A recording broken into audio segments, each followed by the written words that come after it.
लगातार हम ये प्रयास कर रहे हैं कि प्रदेश में जो हमारा सड़कों का नेटवर्क है, सड़कों का जाल है, उसे लगातार मजबूत किया जाए। लगातार जो हमारे ग्रामीण क्षेत्र है, दूर दराज के क्षेत्र है, पिछड़े हुए क्षेत्र है, वहाँ पे सड़कों के मार्ग को मजबूत करना, ऑल वेदर कनेक्टिविटी होना बहुत महत्वपूर्ण है और उस दृष्टि से हमारी सरकार लगातार कार्य कर रही है। आप जानते हैं कि मैं हमेशा दलगत राजनीति से ऊपर उठकर प्रदेश हित में कार्य करने में विश्वास रखता हूं और लगातार हम दिल्ली जाकर भी हिमाचल के मसले, खास करके जो मेरे विभाग से संबंधित है, उस मुतलक मैं अपने विभाग के जो मंत्रालय के मंत्री हैं उनसे हम लगातार मिलते रहते हैं। चाहे वो ग्रामीण विकास मंत्री है, क्योंकि पीएमजेएसवाई की सैंक्शनिंग जो है वो ग्रामीण विकास मंत्रालय से होती है, और वैसे ही चाहे वित्त मंत्रालय है, चाहे रोड्स ऑफिस ट्रांसपोर्ट डिपार्टमेंट है, क्योंकि हमारा ये मानना है कि प्रदेश के हर क्षेत्र का समान विकास जब होना है तो उसमें इक्वल कंट्रीब्यूशन स्टेट का और सेंटर का होना चाहिए। यही हमारा जो ढांचा है, हमारा कॉन्स्टिट्यूशनल फ्रेमवर्क है, ये इस चीज को जो है वो तवज्जो भी देता है और इंश्राइंड है हमारे संविधान में कि मिलकर हमें राज्यों का और केंद्र शासित राज्यों का भी और वैसे भी जो राज्य हैं फुल फ्लेज स्टेट्स है उनका विकास करना है। तो उस दृष्टि से अभी मैं कुछ दिन पहले दिल्ली गया था और हमारे जो केंद्रीय मंत्री हैं, रोड रूरल डेवलपमेंट के ग्रामीण विकास मंत्री है, मेरी उनसे मिलने का कार्यक्रम था, मगर उन्हें इमीडिएटली किसी कारण की वजह से जो है वो हैदराबाद जाना पड़ा। प्रधानमंत्री जी का वहाँ कार्यक्रम था, तो मैं एमओएस जो हमारे रूरल डेवलपमेंट के हैं उनसे हमने एक बहुत ही सकारात्मक चर्चा हिमाचल के मसलों के मद्देनजर जो है वो करी है। और आप जानते हैं कि प्रदेश में पीएमजेएसवाई का 3 जो अभी हमारा चला हुआ है, जो अभी ऑलरेडी ऑनगोइंग है, इसमें हमारे जो है करीबन 3123 किलोमीटर और 43 अभी हमको हाल ही में करीबन 1-1.5 महीने पहले 43 ब्रिजेस की हमें स्वीकृति प्राप्त हुई है, जिसको मैंने प्राथमिकता पे पूर्व में उठाया था, जिसमें हमारे बहुत से क्षतिग्रस्त इलाकों के ब्रिजेस है, बंजार के ब्रिजेस है, आपके जो है पंडो का मंडी में ब्रिज है, आपके कांगड़ा के है, हमीरपुर के है, उसकी हमें सैंक्शनिंग प्राप्त हुई है। तो टोटल जो हमारे ये कार्य चल रहे हैं जो करीबन 3,345 करोड़ के हैं पीएमजेएसवाई 3 के, इसकी भी मैंने पूरी अपडेट उनको दिया है दिल्ली में कि किस तरीके से हम इसको एक समय के आधारित 18 महीने का इसमें टाइम फ्रेम है, उस 18 महीने में हम इसको करने का पूरा प्रयास कर रहे हैं। लगातार मैं अपने अधिकारियों के साथ भी इसमें बैठक कर रहा हूं और हमने एक अलग से जो हमारा पीएमजेएसवाई का सेल है लोक निर्माण विभाग में, उनके साथ भी मैं लगातार इसमें बैठक करता रहता हूं। हमारे सेक्रेटरी है वो भी इसमें इसकी पूरी मॉनिटरिंग कर रहे हैं ताकि समय के ऊपर ये कार्य पूरे हो। और अभी हमारा जो विंडो है अभी हमको बीच में मिली है, क्योंकि अभी सर्दियां खत्म हुई है, आगे मानसून शुरू हो जाएगी, तो this is the right time कि हर इलाके में हमारा जो टारिंग का कार्य है, क्योंकि इसमें कटिंग अधिकतर जगहों में हो गई है, अब टारिंग का कार्य पूरे प्रदेश के अंदर चला हुआ है और हमारा अनुमानित है कि इस वर्ष के अंत तक, इस वर्ष के सितंबर या अक्टूबर तक हम पीएमजेएसवाई 3 की जो हमारा कार्य है उनको हम प्रदेश के अंदर कंप्लीट कर देंगे। ये हमारे लिए एक बहुत बड़ी उपलब्धि होगी, जिसमें हमारा अधिक 802 करोड़ का खर्चा हमारा पूरा हो चुका है, 802 करोड़ का।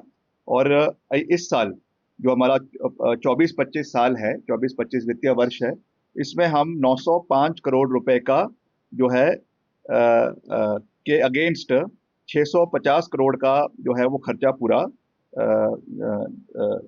जो है वो करेंगे। Performance regarding better expenditure of 905 crore का हम जो है एलोकेशन के अगेंस्ट 650 करोड़ की हम खर्चा इस बारी पूरा करेंगे। तो मैं ये बात इसलिए आपके माध्यम से प्रदेश की जनता को बता रहा हूँ क्योंकि हिमाचल प्रदेश एक पहाड़ी राज्य है और प्रदेश में जो 99% जो ट्रांसपोर्टेशन है वो हमारा सड़कों के माध्यम से ही होकर गुजरता है। और उस दृष्टि से ये बहुत महत्वपूर्ण है कि हम अपनी सड़कों के जाल को बेहतर करें। और अब इसमें जो अगला हमारा PMJSY 4 जो होने जा रहा है उस मुद्दे पर भी मैं केंद्रीय मंत्री से मिला हूं और आपको मैं बारी बारी इसके बारे में हमने जानकारी दी है, विधानसभा में भी दी है। और आज फिर से मैं इस बात को रिइटरेट कर रहा हूं कि बहुत जल्दी मुझे केंद्रीय मंत्री ने इसके बारे में जो है वो पूर्ण रूप से आश्वासन दिया है कि अगले कुछ ही दिनों के अंदर PMJSY 4 में हमको जो है करीबन करीबन आपके 1400 किलोमीटर, राउंड फिगर है क्योंकि ऊपर नीचे भी हो सकता है, मगर करीबन करीबन 1400 किलोमीटर की स्वीकृति हमें अगले कुछ दिन के अंदर प्रदेश के अंदर मिलने जा रही है।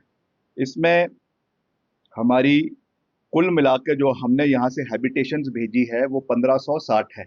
1560 आपके जो है आबादी तय गांव जिनको जोड़ने का सरकार प्रयास कर रही है, जिसमें हमारे 200 से 250 की आबादी जो है 150 से 200 की आबादी और ऊपर हायर साइड पे 250 की आबादी के हैबिटेशंस को हम जोड़ने का पूरा प्रयास आने वाले समय में करेंगे। इसमें कुछ ऑब्जेक्शंस भी उन्होंने लगाई थी, कुछ जो इसमें करीबन 247 हैबिटेशंस है जो जिसमें उन्होंने कुछ ऑब्जेक्शंस लगाई है। मैंने उस विषय को भी माननीय मंत्री के समक्ष उठाया, पासवान जी के समक्ष, और उन्होंने जो इनकी टीम है नरीडा की, NRIDA, इसके जो है इनको यहाँ पे भेजा है, हिमाचल आए हैं वो लोग, और वो सारे इसमें जो ऑब्जेक्शंस है इसको क्लियर कर रहे हैं ताकि जो भी हमारी सैंक्शनिंग है, जो हमारा एक्चुअल स्ट्रेंथ हमने भेजी है 1560 हैबिटेशंस की, वो हमको मिले। कि हिमाचल की भौगोलिक परिस्थिति ऐसी है कि जो हमारा लोअर इलाका है हिमाचल का, चाहे ऊना है, चाहे कांगड़ा है, चाहे हमीरपुर है, बिलासपुर है, यहाँ की भौगोलिक परिस्थिति जो है वो ऊपरले हिमाचल से अलग है। तो ये अधिकतर जो हमारी सड़कें इसमें आएगी PMJSY 4 में, ये मैक्सिमम 80% जो है ये ऊपरले हिमाचल की आएगी। तो ये मैं स्थिति इसलिए स्पष्ट कर रहा हूँ क्योंकि ये जोग्राफिकल कंडीशंस के हिसाब से इसको देखा जा रहा है। और जहाँ पर नेटवर्किंग हमारी इन इलाकों में डिफिकल्ट एरियाज है, इन इलाकों में अभी भी ऐसे हैबिटेशंस है जो नहीं जुड़े हुए इन कंपैरिजन टू जो लोअर एरियाज है, जैसा मैंने कहा ऊना है, बिलासपुर है, हमीरपुर है, यहाँ की रोड डेंसिटी, यहाँ का जो कनेक्टिविटी है वो ज़्यादा है। तो इसलिए ये सड़कें हमको ऊपरले हिमाचल में ज़्यादा मिलेगी। जो पहाड़ी इलाके हैं, स्नो बाउंड एरियाज है, डिफिकल्ट एरियाज है, वहाँ पर हमको ये मिलेगी। और दूसरा इसमें जो हमारे शेड्यूल ट्राइब्स है, शेड्यूल ट्राइब एरियाज है, चाहे वो लाहौल स्पीति है, पांगी भरमौर है या किन्नौर है, क्योंकि एक मैंडेट इसमें ये भी है PMJSY 4 में कि अधिकतर जो है वो हमारे जो ट्राइबल एरियाज है वहां पर इसको जोड़ने का केंद्र सरकार का एक प्राथमिकता वो उसको दे रही है। तो मैक्सिमम सड़कें हमारी इसमें, हालांकि और एरियाज में भी आएगी, मगर जो फोकस इस बारी PMJSY 4 का है वो ट्राइबल एरियाज का है। तो उसमें भी जो हमारे, जैसा मैंने कहा, जनजातीय क्षेत्र के लोग हैं वो इससे बहुत ज़्यादा लाभान्वित आने वाले समय में होने जा रहे हैं। तो ये भी मैं कहना चाहूँगा। मगर मैंने सोशल मीडिया के माध्यम से भी कहा है, वैसे भी मैं राजनीतिक मंचों के माध्यम से, सार्वजनिक मंचों के माध्यम से भी ये बात कहना चाहता हूँ। और आज फिर से विनम्रता से प्रदेश की जनता से ये अपील करना चाहता हूँ कि ये सड़कें तभी बन पाएगी अगर खुले मन से प्रदेश की जनता उसके लिए समर्थन करेगी। हमने पूरा रोड मैप बना दिया है, जैसा मैंने कहा कि हमारे करीबन 1400 किलोमीटर सड़कों हमको मिलने अनुमानित है, जिसकी सारी प्रक्रियाएं ऑलमोस्ट पूरी हो चुकी है और कुछ ही दिन में हमको ये स्वीकृति मिल जाएगी।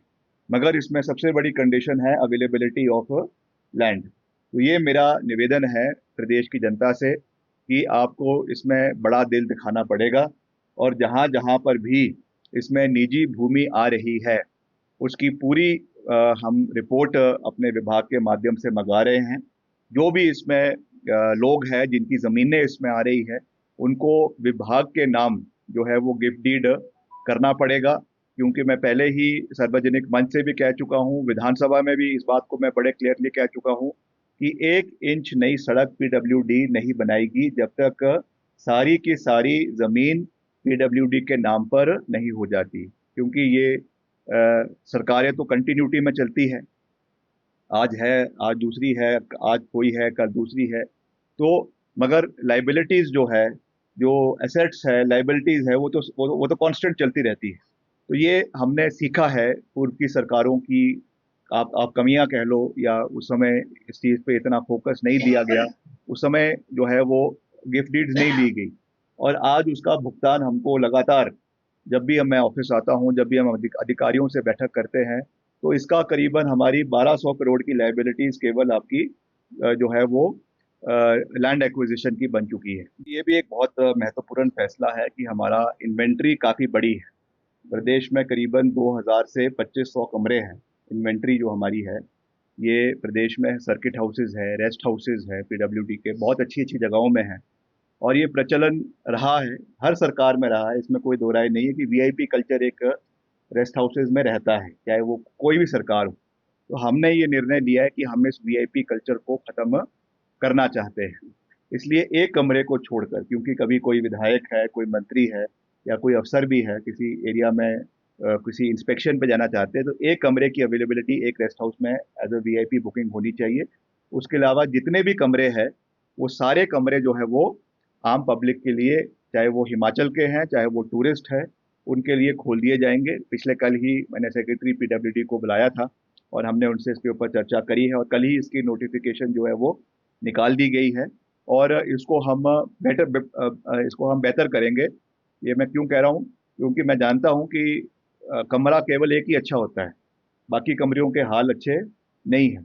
तो उसके लिए भी हम पूरा प्रयास करेंगे कि जो हमारे सब कमरे हैं, सबका लिविंग स्टैंडर्ड, चाहे वहाँ पे तौलिए है, चाहे वहाँ पे बेडशीट्स है, चाहे वहाँ पे प्रॉपर फर्निशिंग है, मैं ये नहीं कहूँगा कि लग्जरियस रूप से है, मगर एक बेसिक कम्युनिटीज सफाई होनी चाहिए, और बेसिक कम्युनिटीज वहाँ पे लोगों को मिलनी चाहिए। गीज़र जो है ठीक होना चाहिए, पानी अच्छा आना चाहिए, ताकि उसका जो वो चार्ज कर रहे हैं, वो चार्ज उससे वो वाजिफ हो। तो उसके लिए मैंने पिछले कल ही, अभी भी मैंने अपनी एएनसी को बुलाया है। मैं इसके लिए जो नेसेसरी इंस्ट्रक्शंस है वो हम देंगे, और ऑनलाइन तरीके से ये बुकिंग करवाई जाएगी, पारदर्शिता तरीके से होगी, और first come first serve basis पे होगी। अगर एक बारी अगर किसी ने ले भी लिया, कमरा बुक हो गया, उसके बाद उन कमरों में कोई भी आए, वो उसको हम कैंसिल नहीं करेंगे। उस पर प्राथमिकता जो है वो टूरिस्ट को, और जो भी उसमें बुकिंग करेगा उनको दी जाएगी। तो मैं समझता हूँ इससे हमारा एक अच्छा इन्वेंट्री, जो जैसे मैंने कहा कि करीबन 2000 से 2500 कमरे हैं हमारे पूरे प्रदेश के अंदर, वहाँ पे लोगों को रहने की सुविधा मिलेगी, और उससे हमारे डिपार्टमेंट को भी इनकम आएगी। जो हमारे रेस्ट हाउसेज हैं, उनको चलाने का खर्चा जो अभी हम डिपार्टमेंट की ओर से दे रहे हैं, वो भी सेल्फ सस्टेनिंग बन जाएंगे, और वो खुद अपना खर्चा करके वहाँ पे जो भी लोग रखे हैं, चाहे मल्टीटास्क है, चौकीदार है, कुक है, या और भी अगर लोग रखने पड़ेंगे, तो उनका खर्चा भी उसी से निकल जाएगा। तो उससे हमारी जो रेस्ट हाउसेज है, वो भी एक सेल्फ सस्टेनिंग मॉडल के ऊपर आने वाले समय में जो है वो चलेंगे। ये ज़रूर है कि शिमला ओवर कंजेस्ट हो चुका है, और शिमला में जितने भी, कोई विभाग की बात नहीं कर रहा हूँ, मगर over the period of time Shimla शहर को डीकंजेस्ट करने की आवश्यकता है, इसमें कोई दो राय नहीं है। शिमला शहर के लिए हम अभी हमने एक मेरे ही निर्वाचन क्षेत्र में, शिमला ग्रामीण में जो है जाठिया देवी का इलाका है, जहाँ पर हम एक टाउनशिप बनाने के लिए भी प्रपोजल हमारी सरकार ने तैयार किया है। उसके हमारे मंत्री है मनोहर लाल खट्टर जी, मैं उनसे भी मिला। तो हम प्रयास कर रहे हैं कि हिमाचल को वो टाउनशिप मिले, ताकि डीकंजेस्ट शहर हो। और उसके साथ साथ जो यहाँ से कुछ ऑफिसेज को शिफ्ट करने की बात की गई है, वो भी इसी नज़रिए से रखी गई है कि शिमला शहर को जो है वो डीकंजेस्ट किया जाए, और कुछ और इलाकों में इन ऑफिसेज को खोला जाए। जब वीरभद्र सिंह जी मुख्यमंत्री थे, उस समय भी विधानसभा का दूसरा विधानसभा जो है वो धर्मशाला के अंदर बनाया गया। ये भी इतिहास के पन्नों के अंदर दर्ज है। और आपका जो एजुकेशन बोर्ड है, उसको भी शिमला से शिफ्ट कर कर धर्मशाला ले जाया गया, ये भी इतिहास के पन्नों में दर्ज है। और वैसे ही जब धूमल साहब मुख्यमंत्री थे, तो हमारा जो सर्वे सिलेक्शन सबॉर्डिनेट सर्वे सिलेक्शन बोर्ड है, जो अब राज्य चयन आयोग बन चुका है, वो भी जो है वो हमीरपुर में यहाँ से शिफ्ट किया गया, वो भी इतिहास के पन्नों में दर्ज है। तो इसे हमें राजनीतिक एंगल से देखने की आवश्यकता नहीं है। हिमाचल के और कोनों को भी उतना ही तवज्जो मिलना चाहिए जितना शिमला का है। ये बात ज़रूर है और इस विषय को मैंने पिछले कल कैबिनेट में भी बड़ी गंभीरता से उठाया है, क्योंकि कुछ कर्मचारी हमको मिले थे और उन्होंने ये निवेदन किया, खास करके महिलाओं ने, और खास करके जो on the verge of retirement है जो लोग। तो ये बात मैंने कल कैबिनेट में भी कही, मुख्यमंत्री जी से भी कही, और आज भी मैं इस विषय को उठाऊंगा, क्योंकि हो सकता है आज भी ये विषय कैबिनेट में आए कि जो लोग बिल्कुल on the verge of retirement है या लेडीज हैं जिनको जाने में दिक्कत है, उनका एक ऑल्टरनेटिव अरेंजमेंट जो है वो होना चाहिए। ये सब चीज़ें पहले से ही आपको देखनी है, मगर इन द लॉन्गर रन अगर आप किसी ऑफिस को यहाँ से शिफ्ट कर रहे हैं तो वो उसको एक एडमिनिस्ट्रेटिव रूप से देखना चाहिए, पॉलिटिकल कलर्स उसमें नहीं आने चाहिए, फर्स्ट पॉइंट। और सेकंड, जैसा मैंने कहा कि एम्प्लॉयज़ की अगर उसमें कोई ग्रीवेंस है या उनका कोई उसमें वो इशू है तो उसको हल करना चाहिए, और मुख्यमंत्री जी ने उसमें सहमति कल जताई भी है कि हम इसका एक वे आउट ढूंढेंगे कि जो इसमें एम्प्लॉयज़ है जो on the verge of retirement है, या जैसे मैंने कहा महिलाएं हैं, कोई वो भी होती है, गर्भवती महिलाएं भी होती है, तो उसके लिए क्या इसमें ऑल्टरनेटिव निकालना है उनकी, उसको भी जो है वो ध्यान में रखा जाए। केसेस है जो 2000 के हैं, 1990s के दशक के हैं, या आपके अर्ली 2000 के हैं, जिसमें लोग अब जो है वो कोर्ट जाना शुरू कर रहे हैं। हो सकता है कि उनके परिवार में किसी ने लिया हो, अब उनकी मृत्यु हो गई, आगे उनके जो लीगल एयर है वो उसका जो है जो है मुआवजा वो जो है कोर्ट से मांग रहे हैं। कई उसमें कोर्ट ने ऑर्डर भी कर दिए हैं। हमने हालांकि उसको एसएलपी के माध्यम से सुप्रीम कोर्ट में उसको चैलेंज किया है, मगर फिर भी हम नहीं चाहते कि भविष्य में इस तरीके की लाइबिलिटीज क्रिएट हो। इसलिए मेरा ये लोक प्रदेश का लोक निर्माण मंत्री होने के नाते मेरा निवेदन है, विनम्र निवेदन है प्रदेश की जनता से कि जो भी इसमें, जिसकी भी इसमें जमीनें आ रही हैं, थोड़ी है, चाहे 1 बीसवा है, 2 बीसवा है, 3 बीसवा है, वो जो है वो डिपार्टमेंट के नाम करने की जो है वो करे, और हम उनको ऑनर भी करेंगे। आने वाले समय में जो वॉलंटरीली इस चीज़ को करेंगे, निश्चित तौर से उनको याद रखा जाएगा। हम कोशिश करेंगे, यहाँ पे बहुत बड़े स्तर पे ये किया गया है, कुछ ना कुछ हम एक मैकेनिज्म बनाएंगे जिससे उन लोगों को, उस क्षेत्र के लोगों को भी ऑनर किया जाएगा, ताकि याद रखा जाए कि उस क्षेत्र के विकास में उन लोगों का भी योगदान है। तो उसका हम एक मैकेनिज्म बनाएंगे, मगर हम नहीं चाहते कि इसकी वजह से कोई अटकलें बने। इसलिए ये मेरा विनम्र निवेदन है कि इसको हमें आगे लेकर जाना है। तो मैं यही आज कहना चाहता हूँ कि जब भी हम चाहते हैं, जैसे मैं हमेशा हम प्रयास करते हैं कि समय समय पर दिल्ली जाए, समय समय पर हिमाचल के मसलों को वहाँ पर उठाए, और जैसा मैंने आपको कहा कि ये हमारे लिए एक बहुत बड़ी अचीवमेंट इस वित्तीय वर्ष में होने जा रही है। और मैं फिर से ऑन रिकॉर्ड कह रहा हूँ कि मुझे खुशी है कि मेरे 2 साल के कार्यकाल में, पर्टिकुलरली एज पीडब्ल्यूडी मिनिस्टर, मेरे जो है डिपार्टमेंट में हम केंद्र से करीबन 5,000 करोड़ रुपए हिमाचल में लाने में सफल हुए। चाहे वो PMJSY 3 का है, चाहे वो CRF का है, चाहे वो और हम स्कीम्स में लेकर आए हैं। तो ऑन रिकॉर्ड ये बात मैं कह रहा हूँ, और आने वाले समय में भी हम लगातार एक सकारात्मक राजनीति करते हुए, हम सकारात्मक रूप से आगे बढ़ते हुए हिमाचल के मसलों को प्रदेश में भी हल करेंगे, और केंद्र से भी जो सहयोग हिमाचल के लिए लाना है उसको लाने का भी हम भरसक प्रयास आने वाले समय में करते रहेंगे। इसका मैं प्रदेश की जनता को पूर्ण रूप से विश्वास दिलाना चाहता हूँ। ढली से लेकर नारकंडा, और नारकंडा से रामपुर, इसके लिए भी मुख्यमंत्री जी ने भी इसके लिए रुचि दिखाई है, और हमने इसकी एक चिट्ठी जो है वो NHAI को भेज दी है कि इसको 4 लेन जो है वो किया जाए, क्योंकि अब ढली तक तो आपका 4 लेन हो चुका है। यहाँ से आगे इसको पहले फर्स्ट फेज में नारकंडा, और फिर नारकंडा से आगे इसको हम रामपुर, और फिर लॉन्ग टर्म में इसको किन्नौर तक इसको 4 लेन करने के लिए भी सरकार ने इन प्रिंसिपल अप्रूवल दे दी है। अब NHAI ने इसमें कॉल लेनी है, जब वहाँ से अप्रूवल आ जाएगी उसके बाद कार्य होगा। मगर इसमें हमने एक केविएट रखा है कि इसमें जो डबल लेन होगा, एक डबल लेन तो जो एग्जिस्टिंग है वही होगा जो है, दूसरे में हम 4 लेन में कटान नहीं चाहते हैं। ये मुख्यमंत्री जी ने प्राथमिकता पे लिखा है कि हम ये नहीं चाहते कि सारा का सारा पहाड़ काट दिया जाए। हम चाहते हैं मैक्सिमम इसमें टनल्स बने, बीच बीच में इसमें इसमें इसमें जितनी भी टनल्स की संभावनाएं निकल सकती है वो निकाली जाए। जहां पर बहुत ही ज़रूरी है कि आपको 4 लेन करना है जिन स्ट्रेच में, वहां पे किया जा सकता है।